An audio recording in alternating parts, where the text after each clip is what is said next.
ମାଛରୁ ବାହାରୁଛି ପୋକ ଭାଜିବା ପରେ ସାଲୁ ବାଲୁ ହୋଇ ପୋକ ବାହାରୁଛି। ଭଲ କରି ଦେଖନ୍ତୁ ଏହି ଭିଡିଓକୁ କିପରି ମାଛରେ ସାଲୁ ବାଲୁ ହେଉଛି ପୋକ।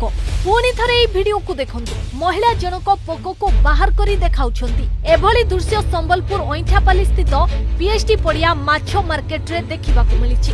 ଅଇଁଠାପାଲି ଥାନା ଅନ୍ତର୍ଗତ କାଇସିର ଗ୍ରାମର ଶଙ୍କର ପ୍ରସାଦ ବହିଦାର ପିଏଚଡି पड़िया माछ मार्केट्रु 1 किलो माछ किनी नेइथिले। परे से माछकु घरकु नै रोसई पई प्रस्तुत करिथिले। तेबे माछ गुडाकु तेलरे छानिबा समय रे जळ जळ होई माछ पीसरु पोको बाहरिथिला।